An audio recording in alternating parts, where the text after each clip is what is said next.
Welcome to Story Lab. This week, we're talking about trust, while we look at the story of a man who had a lot to worry about.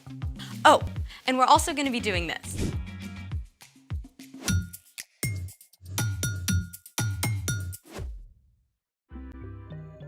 Hey, I'm Skylar, and this is Sebastian. And we're talking about trust, which is putting your confidence in someone you can depend on.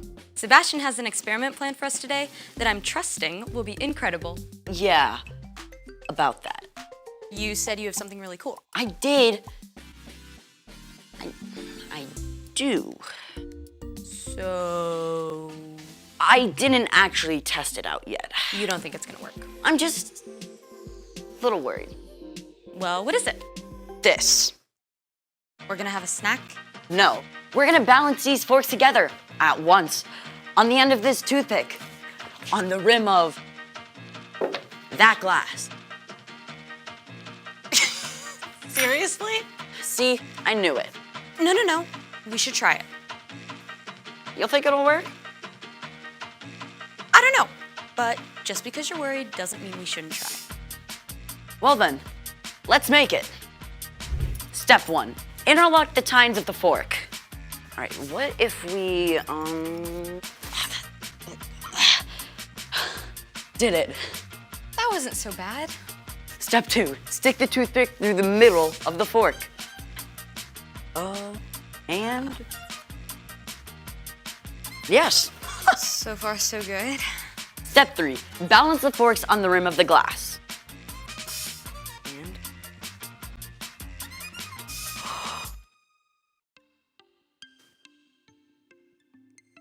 see? You did it! Super cool. You didn't have anything to worry about. That's not what I was worried about. What are you worried about? Step 4, Step 4.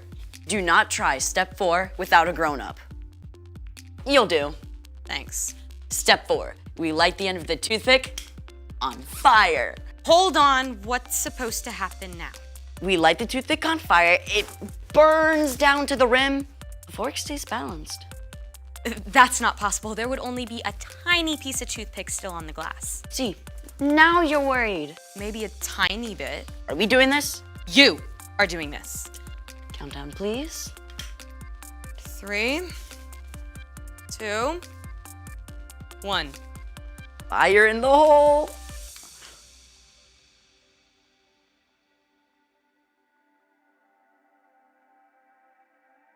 What? How is this happening? Hold on. So turns out the center of gravity where both forks balance is actually below the pivot point where the toothpick balances on the cup, which is why it stayed up balanced when the toothpicks were burned up. Incredible. I was right to trust you. Never had a doubt. It's time for... The story before the story. Today, we're in the very first book of the Old Testament, Genesis. The incredible world God made was broken. But God had a plan to bless the whole world through one family, God chose Abraham, who had a son named Isaac. who had twin sons named Esau and Jacob. Jacob tricked his big brother out of his rights and blessing as the oldest. And Esau was so angry that Jacob ran away for more than 20 years, which is where our story starts. Take it away. Hey everyone, I'm Erica. Let's talk about Jacob and Esau. Things had been bad between these brothers their entire lives. So bad that Jacob stayed away for 20 whole years. Jacob had been living with his uncle Laban, and he had a big family of his own with lots of kids. But then, God spoke to him. Go back to your father's land and to your relatives. I will be with you.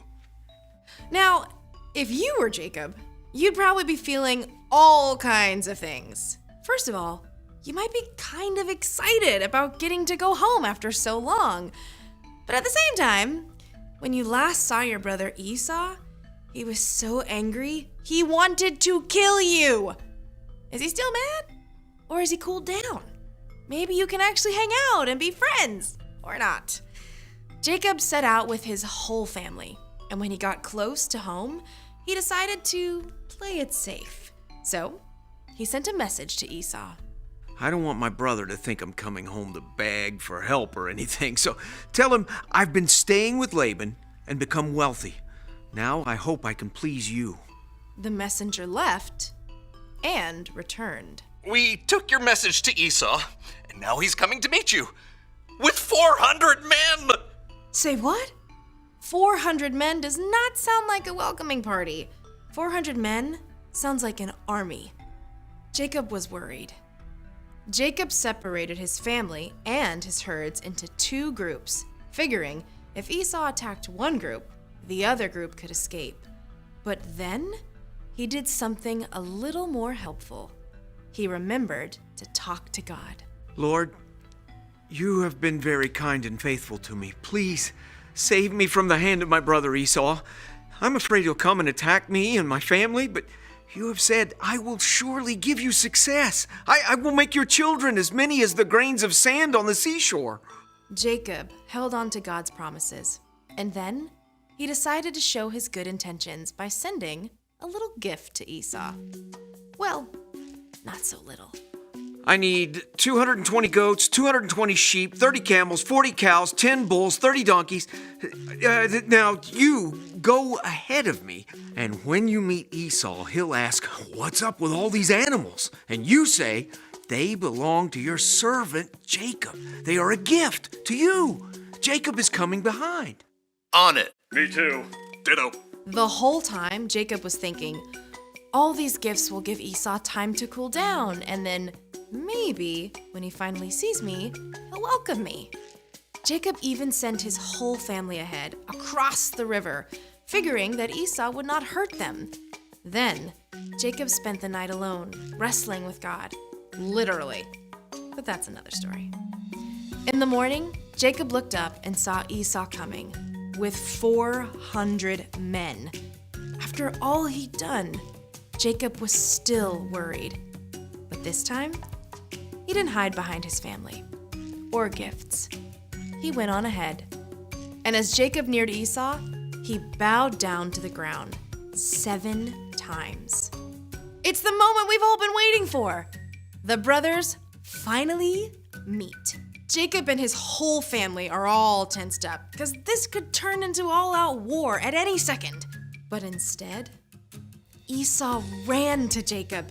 He hugged him and kissed him, and both brothers wept for joy. After all that time, their family was reunited. Esau asked, Who are all these people with you? They are the children God has so kindly given me. Why did you send all those herds I saw? I hoped I could do something to please you. I already have plenty, brother. Keep them. No, please, accept this gift. Seeing your face is like seeing the face of God. Then Esau went back to his home, and Jacob camped with his family in Canaan. The end! Wow. Jacob was so worried, but what he was afraid of didn't happen. Kinda sounds a lot like me today. I mean, I spend time stressing about something and then it turns out okay. It's super easy to do that, but you can trust God with the little stuff and the big stuff too. Jesus did that. I mean, even when he knew he was going to be arrested, he talked to God about it. And then he trusted God to be with him through everything. That's right. You know, talking with God is a big part of trusting God. So, what's our part in this story? Well, maybe you're really worried about a big test. You can ask God to help you study and give you a clear mind. And then trust that you'll be okay, no matter how the test goes. Or your parents are going on a big trip, and you'll be staying with your grandma for a whole week. You can ask God to give you peace and trust that God will be with you the whole time. I was so worried all week figuring out a cool experiment to do. I kind of forgot to talk to God about it. Guess that really would have helped. For sure. I'll see you next time. Here's the thing. You can trust God even when you're worried. See how your experiment turned out? Brilliant. Next upon this toothpick, I shall balance myself. Hold this. You're actually doing this. Okay, thanks for joining us in the Story Lab. We'll see you next time.